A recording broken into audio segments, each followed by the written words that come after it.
Ariam, welcome to the podcast. Thank you so much for having a chat to me. Where are you phoning in from? Yeah, thanks for having me. I am phoning in from Oakland, California, in the Bay Amazing. Area. What is the weather like there today? It's very early and cold in Sydney. I think I was mentioning earlier, you just never know what you're going to wake up to in the Bay Area. Right now, it's in the 60s, which is just like dream weather for me because it's not Yeah. too hot and it's not too cold and yeah, it's great. Quite possibly the most important question for our conversation. What's your coffee order for when I can finally nip over to beautiful America? Okay, there is a coffee spot here in Oakland called the Cafe by Mr. Espresso, and they make this amazing homemade butterscotch latte. That is my absolute favorite. Yeah, Nice. it's so good. Amazing. We've got one Starbucks in Sydney and we're not quite sure what to do with it. We get very confused as Australians once you start putting things in coffee. So quite often you just see Australians walking past going, I don't quite know Yeah. what to do with this. But that does sound wonderful. Maybe next time I'm walking past a Starbucks, I'll pop in. Is there a book that has caused you to stop and reconsider a few things in your life? Oh, that's a great question. There's a couple of different books. Mindstorms by Seymour Papert was a book that sort of shaped the way I think about education and Right. technology in particular. There's also a book that I'm actually reading right now for using in my work called Wonder Book by Jeff Vandermeer, and it really supports us to sort of think about how to build worlds. And Love it's that. just a beautifully illustrated book. A book that's really changed me was To Kill a Mockingbird by Harper Lee. And my wife and I met in English class in high school in Australia, Mhm. and we were reading that book. It was a set text, and it was a book that really made me. It just really changed the way that I viewed the world. I was from a very white, middle class country town in the middle of England, and I'd never really Yeah, thought about what life was like outside that little country town. And reading this book yeah. really changed my perspective on people and the world. And also, we named our eldest daughter Harper after Harper Lee, which was the Oh, author wow. of that book. And it's amazing how a book can change you, and then you can reread it many years later, and it still speaks to Yeah, you. It's really quite yeah, amazing. Do you have a book that you yeah. revisit time and time again? There are a couple of books Yeah. that I think, especially as I've made my way through the education world, to kind of reinforce the things that I've seen. So, Pedagogy of the Oppressed is a book that I come back Wow. to quite often because it's Wow. just from what I've seen in education, I come back to that book and I'm like, yes, yes, and yes. Teaching to Transgress by Bell Hooks is another one that I come back to, and that again, it sort of reinforces like what I'm seeing in the field. Amazing. Yeah, there are like a number of books I would say, and those books have also really informed my thinking. But Amazing. I kind of came into the education world. I kind of stumbled into it and then Wow. discovered some of the challenges and issues, and then discovered these texts that then kind of explained to me what I was seeing. So I don't have this sort of background where I went to ed school, Yeah. read some of these texts, then went into the field. It's more that I kind of, stumbled into the field, sort of Amazing. observed some of these dynamics, and then found those texts that kind of helped me. It was sense making for me. That's really interesting, and I'm sure we'll unpack that a little later. Is there one thing that you're going to stop doing this year? And if you say podcast interviews with random Australians, I'll upset. No. Is there something that you're going to stop doing this year? Yeah, honestly, I think I always tell myself that I'm going to put boundaries on my time, but I think We all I'm say going to that. better Yeah. act. I know, but better like actively practice that. Right. Like things can wait till tomorrow, and that's something often struggle with. I'm like, Yeah. one more email, and I think just intentionally practicing that is important for me this year. Yeah. Has you recently become mum? Congratulations. Yeah, How thank has you. that changed you in the short time that you've been a parent? Wow, I think in so many ways. That is a whole Uh, podcast episode in itself, that question. Yeah. Yeah, well, a couple of things. Speaking to the work-life balance that I just Mm. mentioned, so putting in more structures and boundaries so that I can be really present for my son. Honestly, the urgency around the world we're building in terms of what educational environments look like. I Yeah. mean, I felt really passionate about that before he was born, but then since he's been born and having to think through his education and his experience, I feel like a strong sense of urgency It's in interesting. terms of like, yeah, it really has. It's like woken me up in a way that I didn't expect or didn't even know that I needed to be awakened in that kind of way. Yeah, I love that. I feel the same. Like it is. being a parent to two wonderfully strong, independent women, and being married to one has just changed. It's changed me in ways that I couldn't quite comprehend. It's changed the Yeah. way that I teach. It's changed the pace in which I move through. I remember I Yeah. was standing at our door yesterday and had a particularly challenging day, and I just for 10 seconds took a breath and thought, hey, now I've got to be dad, and walked through Yeah. the door and had kids climbing on me. It's changed the way that I like kneel down and look into their eyes and just say, Yeah. I love you. I am proud of you. It's crazy, isn't it? It's really hard to put into words. Yeah. And I know that every day, even those challenging students that I have in my class, or even those students that I've encountered over the years, they're still the most precious thing in the world to somebody. And it Yeah. reminds me every time that there are people that are handing over their children for us Yeah. and for me to look after and to raise, and that's an Yeah. incredible privilege. Yeah. Absolutely. Yeah. I couldn't So, agree more. for those people that are not familiar with your work, and I'll put a link in the show notes to all of the amazing things that you're doing and involved in, and there are so many. It was really hard to just choose it for you to talk about. But tell us about your work and what problem are you currently trying to solve? Yeah, so I currently work at the Stanford D.school, also known as the Stanford Design School, where we really focus on the intersections of design and creative problem solving, and using design as a medium to Mhm. solve problems, and Amazing. problems that are important to us. And within that context, I manage our emerging tech portfolio. So thinking through, how does emerging tech show up in the world? How do we make it? I mean, one of our strengths at the D School is like, how do we how do we use design to help us break down complex problems? Uh, Especially with the rise of AI, it's not necessarily understandable to everyone. We don't understand how it works, and that's a big part of that is the black boxes in which they're built.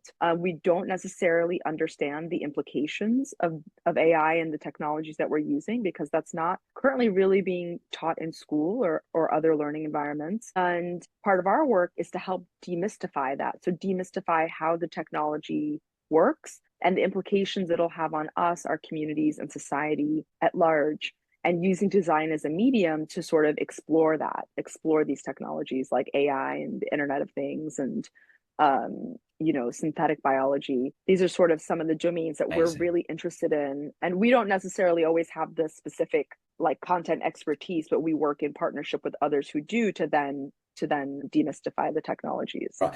There is so much in that. Your job sounds like the best job in the world, which is pretty cool. You mentioned before that you kind of stumbled into education. Would Yeah. you mind unpacking that? Why did you use that turn of phrase? Well, I stumbled into it because I throughout my life, especially as a young person, I really loved making things, and particular music. So I was a musician growing up.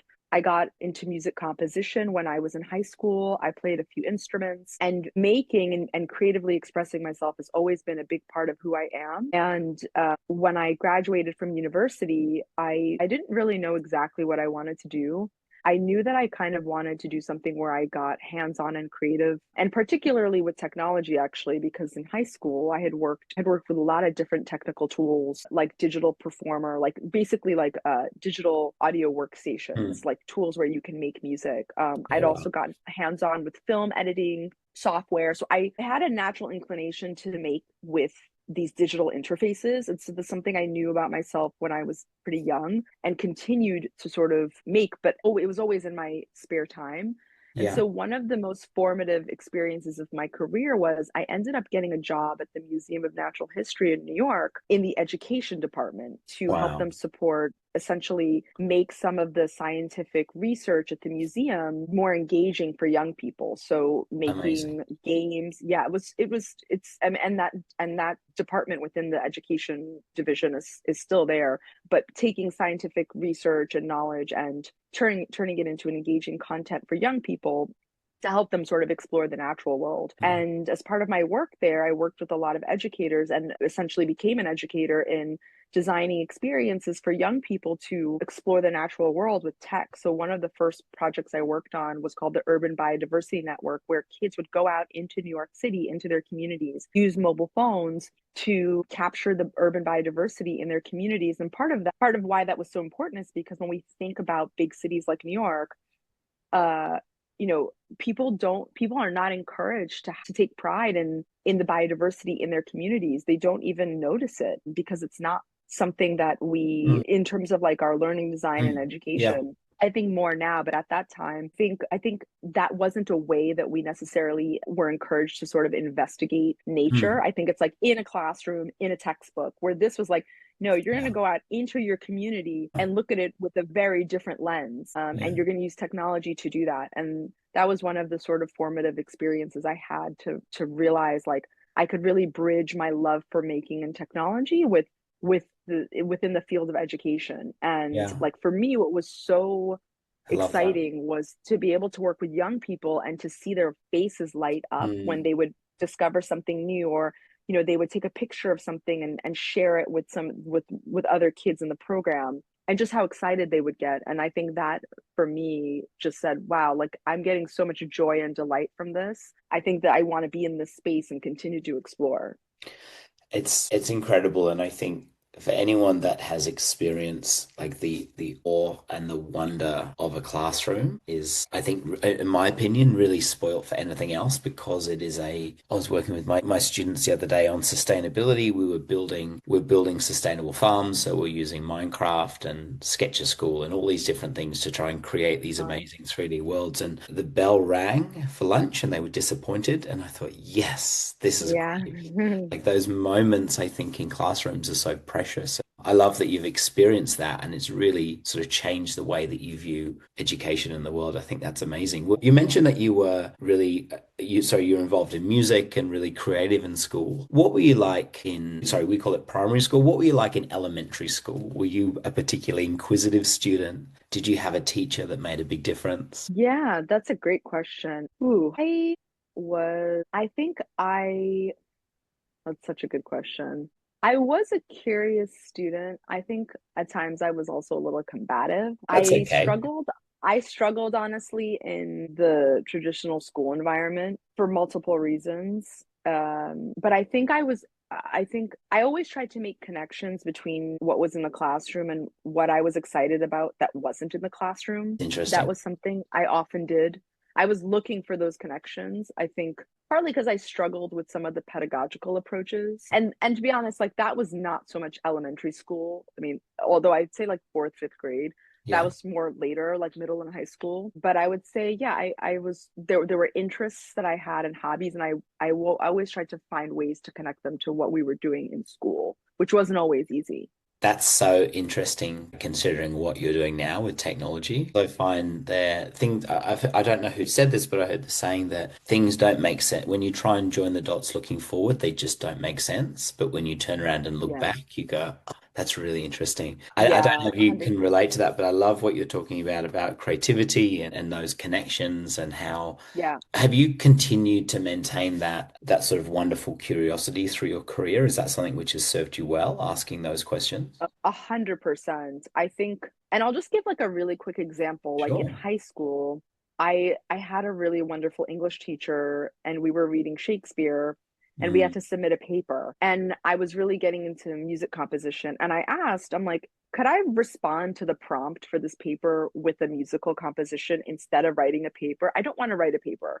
Which is a And he great said, okay. question. And he said, okay. And I literally composed a short piece for the violin. And I had a friend of mine who's an amazing violinist actually play the piece and came to class. And I was like graded and evaluated based on that, which was the medium that I expressed I wanted to work with. And so I had this wonderful English teacher, Mr. Gilden, who gave me the space and the freedom to do that. And I think that sort of set an example for me, like throughout my career, that if I ask, and again, like that's not always possible, but if I ask and I give myself permission to express myself in the ways that feel authentic to me, it's Hmm. possible. And I think one of the things I love about being in education is is that, like the freedom to learn in the way that feels most authentic to me and most joyful to me. And I think I've had the opportunity to experiment quite a bit throughout my career. That's really, really powerful. And I love hearing people's stories, whether you're talking to, like I've had the privilege of talking to some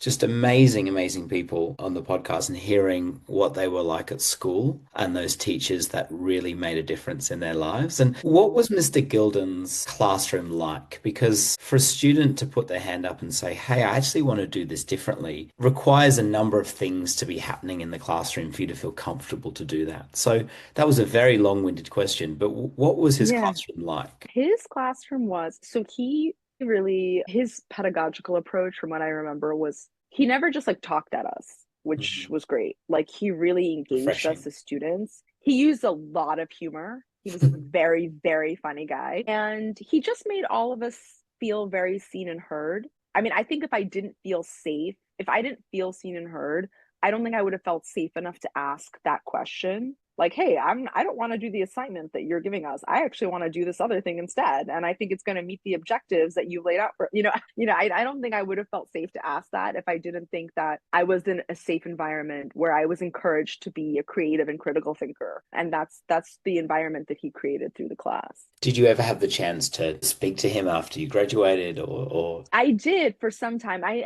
reminds me like I should just check back in with him and see how he's doing. But it's been some time. Yeah. Yeah, I had the immense privilege of interviewing a teacher called Mrs. Taylor Jones. I still can't call her Beth after like 30 years of being Yeah. able to. And I interviewed her on the podcast, and like all great teachers, she just had no idea. She had no idea of the impact that she made in our life. And there is a Yeah. Facebook page with probably 40 or 50 students from her classrooms over the years that all talk about that same experience, about how this amazing teacher made her feel.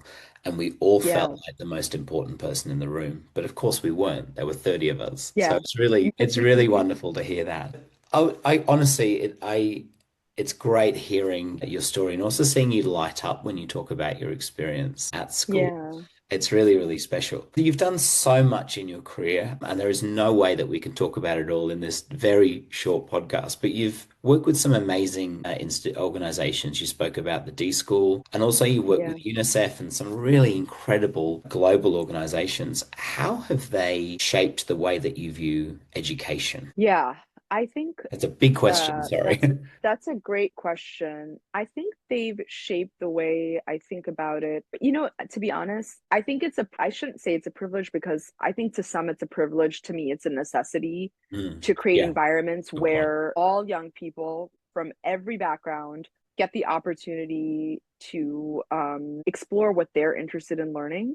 I really think self-directed learning is really important. And I think educators, whether they're teachers or informal educators, are there to really be supports and guides to students and to be there to learn alongside their students. I think when it comes to technology, I think technology can be an important medium to support that sort of critical thinking and creative expression. Mm, And the reality is, like, even though for me, I think that's a necessity, others would say it's a privilege, maybe it's both. I think that working for some of these larger orgs have made me realize that that is not always possible. I think it's something that we strive for, but there are a lot of constraints that we're working with, which made, going from like a museum where there's a lot of self-directed learning and students are coming in and possibly discovering new interests. I think the shift from that to, okay, we have a very formal education system, a curricula that is not shifted in decades, right? That's very academically focused and, yeah.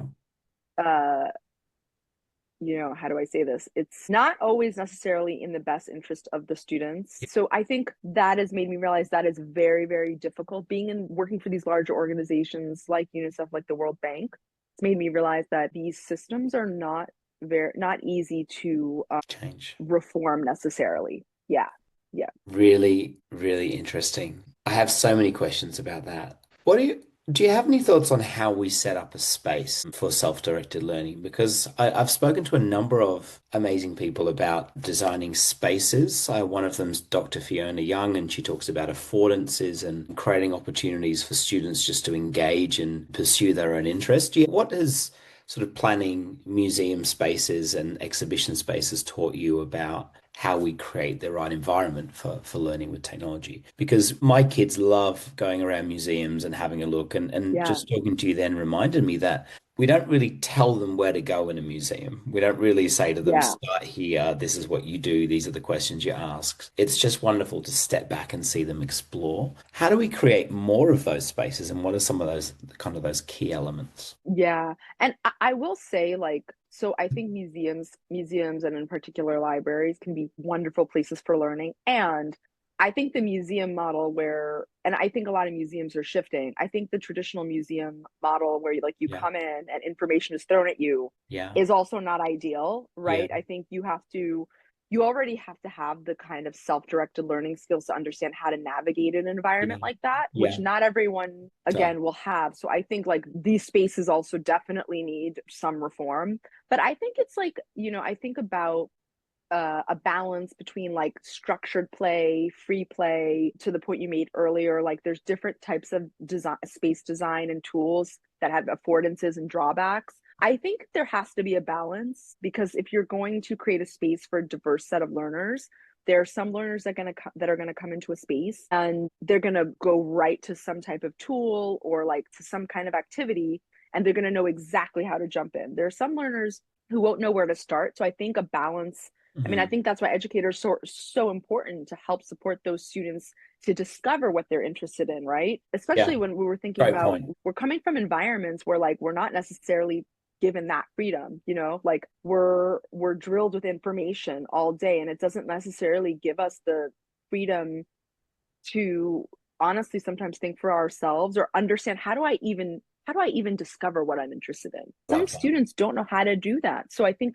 that's why educators are so important, because I think they can support students to sort of discover and Amazing. explore what Mm. they're interested in. I think that's a big part of space design, having that balance between like, okay, we have some structured activities here to support students get started, but then we have time that's totally free, right? Free Yeah. play to just explore whatever you want to explore. And I think I really like this framework that Mitch Resnick at the MIT Media Lab sort of designed, where I think it's peers, passion, play, and projects are four essential pieces of a learning experience or Mm. learning environment. And I think that captures it really well. Yeah, I think the more and more I think about like following your passions, the more I realize as well that it's such a privileged thing to say to somebody, like, what are you interested in? What's your passion? Yeah. What do you want to be when you grow up? And I'd never considered it before until I mentioned my wife was Indian or is Indian, South African, and speaking to her family who lived through apartheid. And I Yeah. remember sitting on there, we just started dating at the time, and I was sitting down speaking to her grandparents, and I said, what did you want to be when you grew up? And they said, Yeah. we didn't have a choice. It was this Yeah. or this. Yeah. And it reminded me that for me to be able to say I went into teaching because I was passionate about it, or because I was excited, or because Yeah. I wanted to make a difference, is a place of immense privilege, isn't it, to be able to Yeah. follow your interests. And I'm aware that so many students don't have that chance. And I know that you've worked so much around equity and inclusion and Yeah. providing opportunities for all students. What do you see, or what role do you see technology playing in breaking down some of those barriers, especially with our sort of low socioeconomic and disadvantaged students? It's a Yeah, very that's a great long-winded question. I'm question. sorry. No, it's a great question. I think so. I completely agree. I think like this is like a debate within different education spaces around like it's a privilege to like follow your passion. It's a privilege to play. It's a privilege to sort of be able to choose what your career path is, right? Yeah. And I think I would say that for some students it's true. Like depending on the context and environment that you're in, you're not going to have a choice. It doesn't mean But we I should think aspire to it, does it? Yeah. exactly. And Yeah. I think students need to be presented with options. Absolutely. Maybe that's not a possibility for you in terms of different career paths, like depending on what country you live in and what the Mm. environment's like and if there's Yeah. economic stability. There's so many factors that go into that. And I would say regardless, I think that a playful approach to learning benefits everyone, right? I think Absolutely. it like across the board, and I think we know from learning science that there are more effective pedagogies overall. So I Yeah. think that that's like how I might respond to that, like sort of debate around who gets to learn, and I think who gets to learn in certain specific ways. And I think, to be honest, like, I don't want to, in terms of tech, I hesitate to over index on the power of technology in that Yeah. way, because I think a lot of students, for example, are pushed into STEM careers, but not in a way where they're encouraged to be critical thinkers or be creative with technology. And I have like a huge, personally, I struggle with that when I see like these STEM boot camps for kids where, like, it's just kind of there to create a pipeline to industry where students are Great point. not Yeah. necessarily, you know what I mean, where they're not necessarily, and like, yeah, sure, maybe those pipelines, those pathways lead to better economic outcomes for students and economic mobility, which I understand. And sometimes they don't. And I It's a think we really can't good like point. heavily rely on a couple of set of fields to ensure economic mobility for students. But I think where technology can be super impactful is supporting students understand how to make and create with it as a medium. And I think like we can see this right now in sort of with AI in education. We're Yeah. really over indexing on AI literacy, which I find somewhat problematic, because again, it's like, okay, how do we train students to be experts on AI, but in a way not be critical thinkers? And it's not any different than kind of what we're seeing in the STEM space. But again, there's opportunities for students to create with AI, to be creative with it, and then a byproduct of that can be the skills that people hope students will get, right? But I think if Yeah. we just focus on the skills, then we kind of lose I some of agree. the bigger mindsets, like, that are actually more important. Yeah, I couldn't agree more. And I'm not sure if you're familiar with the work of Professor Sagata Mitra. I interviewed him, gosh, about 3 episodes ago, so relatively recently. Mm-hmm. And his work, I think, speaks exactly to that. So for those that are not aware, he put computers in the walls, the holes in the walls of slums in India. And he was really interested in seeing how students were able to self-direct their learning through technology. And his Mm-hmm. big focus was around equity and inclusion and how students, if they were interested, would self-direct with learning. And some Mm-hmm. of the I won't unpack all of his research because there's Yeah, too much in there. But it did really make me think about if you get engagement right with kids and if you find the thing that they're interested in and passionate about, I think it's a reminder that us as educators is merely to create the environment for inquiry and for asking really great questions. I don't know, I've oversimplified that, but it's a good no, reminder that technology is an incredible tool to be used in amazing ways, but it doesn't replace the role of the facilitator or the teacher to be able to sort of create that environment. That was a very that's clumsily right. worded 4:30 in the morning explanation of his work. But is I'm No. interested, Ariam, to hear your thoughts on AI and also virtual reality. I know that's a huge topic. Is this as much of a game changer as people think? Because AI seems to be transforming the way that we work and operate in the world. And I'm trying to work out if this is just a trend or if it's really going to change education. Yeah, that's a great question. I think it depends on how we use it. Yeah. I think that, yes, I think like there are going to be broader societal shifts due to the development of AI. I think there's a lot of fear mongering, honestly, around the development of AI and how fast it's developing and all the upheaval, and that's going to come as a result. I really try not to lean into the like dystopian visions around AI, but I also am very I think it's important not to lean into the techno utopianism around AI either. I think it's like important for us to have a nuanced like understanding and view of AI. And I think like we are the ones that have the power. Like us as educators, it's up to us to decide how to best use AI in our classrooms. And I think that's part of the like in terms of the way that we hear about AI in the media. I think what I would caution against is the messaging that like AI is coming and is going to Mhm. transform education, when we have a lot of power in the education community to decide how we want to use the tool. And Yeah. it should be dictated by us and not the tech companies. I feel Mm. very strongly about that, because they don't know anything about education. They don't know anything about best pedagogical approaches. Most of the time, you look at these companies, they don't have any educationists, right? And then and this again, it just stems it for me, it Interesting. stems, it's just, it's an evolution in terms of like ed tech. AI is just another piece, but I think that it's really important for us to remember that we hold the power. We are the decision makers, and that we shouldn't have technology force on us in ways that we don't think really serve students. I feel very strongly about that. So I really think it depends on like us as educators. And I think there are some ways we're already seeing that happen. So there are teachers who are using AI to be more efficient, right?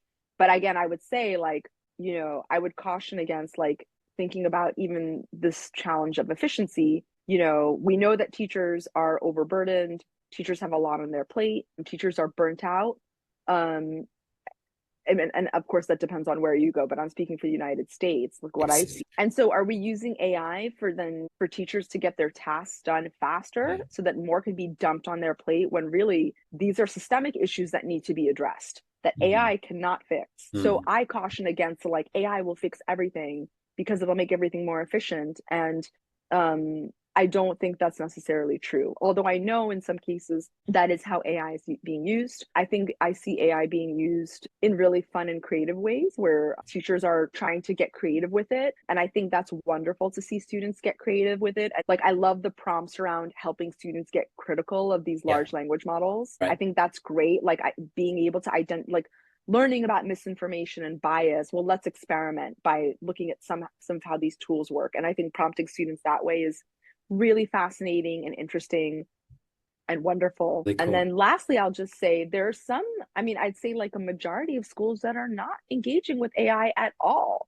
And I think that should be a signal to folks that like, if you are burnt out, if you are have so much on your plate, where is the space to even engage with this new tool? There's not good teacher PD developed around it, or developed in general around technology. That's a huge problem in this space and has been for decades, that there's just really poor teacher professional development. So I don't see how that's really shifted with the introduction of AI.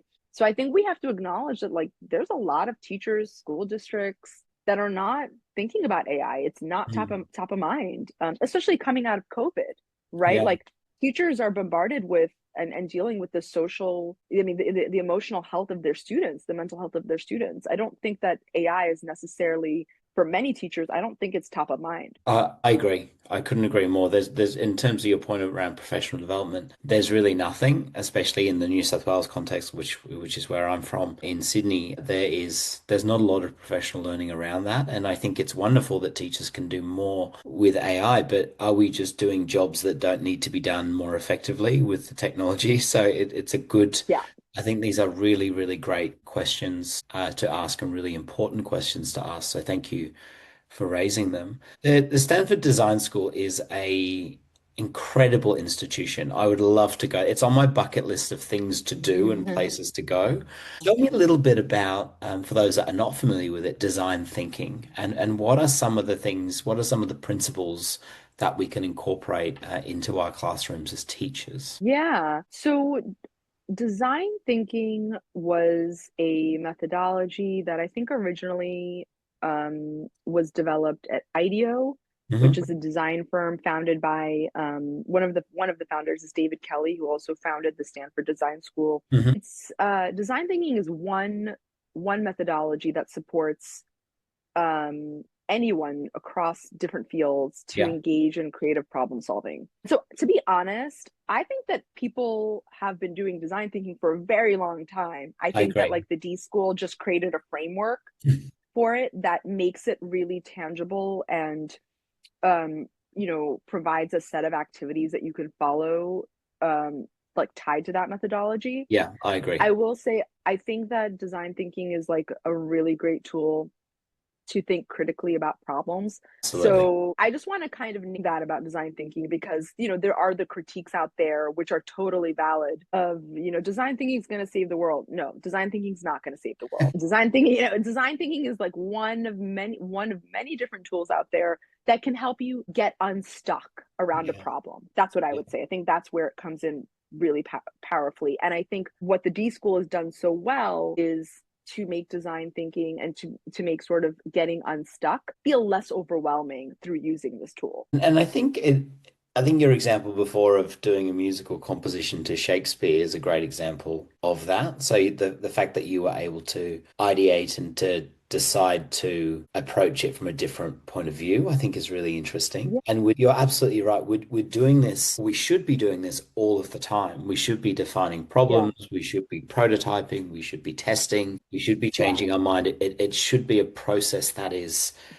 natural. And for those people that have had the privilege of spending time in a kindergarten classroom, which yeah, I for was sure. yesterday, you will see this all of the Yeah. time with developmental play. But I do, I'm so grateful to the D School for being able to put out these resources to help us kind of formulate those questions a little bit more. In terms of curriculum, how do you think teachers can use these processes to help make their engaging and their learning more interesting? What are some of the questions that they can ask or they can incorporate into their teaching and learning? Yeah, I think there are a couple things. I think just even coming up with projects that students would gravitate towards, that Mhm. students are Great point. invested in, is one way. I think supporting students to, I think prototyping is a really important skill in the sense like there isn't one solution to a problem, right? There are so many different solutions to a problem, right? And they all have different trade-offs, and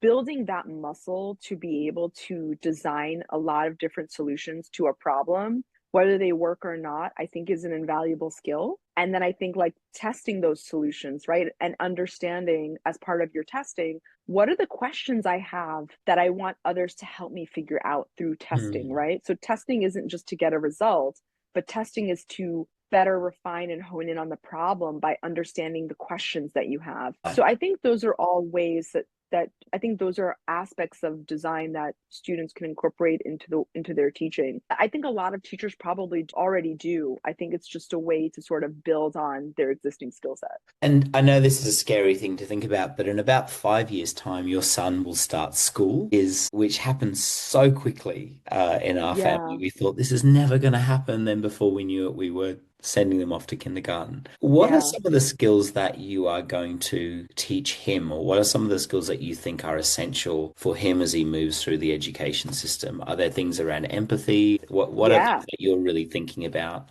as a parent? Because yeah. the world is a very complicated place at the moment. Yeah. Oh, great question. Oh, there's so many things. I think his ability to relate to many different types of people in the world, Yeah, um, and to relate across difference. Think it's that is great. such a critical skill that young people don't necessarily get in school, and we're seeing that play out in Yeah, real time politically true. in our political system in the United States. So being to relate and understand across difference is really important. Being able to navigate ambiguity, so that's a core skill we kind of encourage at the D school because the world is constantly changing, and being able to ride through that and to work through it, and to deal with the ambiguity is really important. I think another thing that's really important is making across different mediums. So it's really important for him. I think it's important for him to like be curious and Mm, engage with different types of mediums as tools that he can play and make with. And I think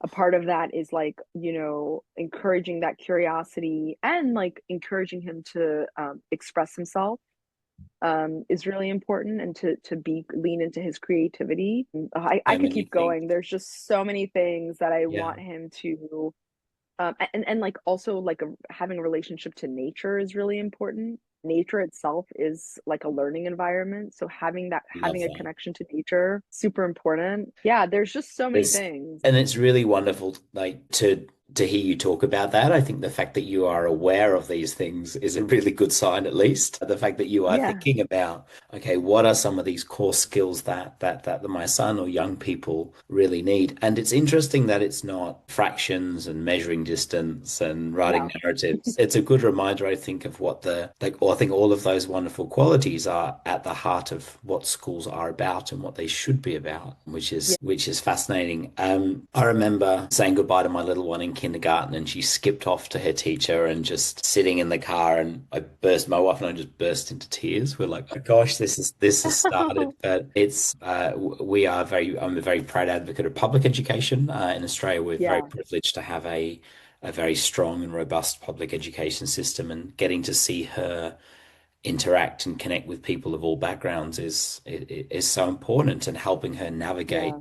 through disagreements when she comes home and Yeah. says this wasn't fair that this person said Yeah. this, I think is a it's an incredible skill, and a skill that I think the world needs a lot Yeah. more of these days. Yeah. 100%. Yeah. I could not agree more, especially with that last point. Definitely. What do you think, Ariam, the classrooms of the future will look like when you're thinking about that integration of technology and curriculum? What are some of the trends that you're seeing, and are you hopeful? Yeah, that's a great question. I think there's like so many possible futures. I Yeah. think like one future I hope not to see is a lot of technology sitting in classrooms, sitting on shelves, not being used, or being used in a way that doesn't necessarily promote, especially social learning. I think we learn best when we're in relationship to each other. Yeah. And I think, seeing some of the sort of more personalized learning approaches where it's like a student and device and no one else, I think is very problematic. And I hope that's not the future that we see. Even though I understand there's some benefits to personalized learning, I think the way in which those experiences are designed is incredibly important. So I think there are many possible futures. I think one thing that I think would be very exciting is if there were less divisions between different domains and disciplines of learning. So a more integrated approach to learning where like, for example, classrooms are taking very project-based approaches that could integrate math and history and social studies and, PE. Yeah. And those experiences take place out in the real world where all of those disciplines kind of fall together because that's the real world, right? Like the sort of like school design where subjects are so siloed is not really how the world works. And I think those silos falling apart where students get to work on real projects, I think would be a dream to me. And technology would be a piece of that to support in whatever students are designing or creating. I also, to be honest, I think especially with the impact of I think leaning into the arts and humanities is going to be very important. I think like seeing that integration into classrooms as well. So not just seeing like art class, but like art being central to the way in which we explore all of the other disciplines, I think is going to be really important. Yeah. And yeah, I think the arts and humanities are really, really important and Hmm. honestly fairly undervalued. Let me rephrase that question. That was awkward. You mentioned the role of arts within curriculum. Did your Yeah. background in music help you or support you with this view? Yeah, it has. I think what's so important about the arts, and like I just speak from my own experience, music really helped me connect to myself. It's great.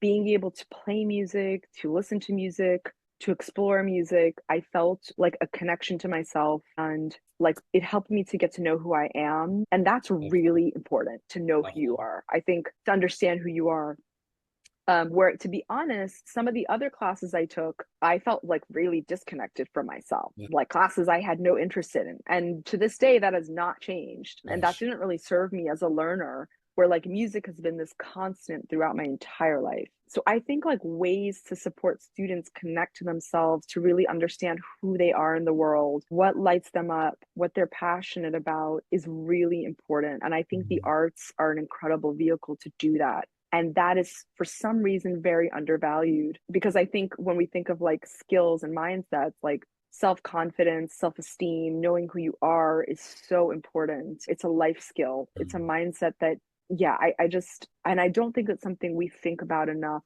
in the education world. And we actually have a lot of impact and influence on that. Yeah, I agree.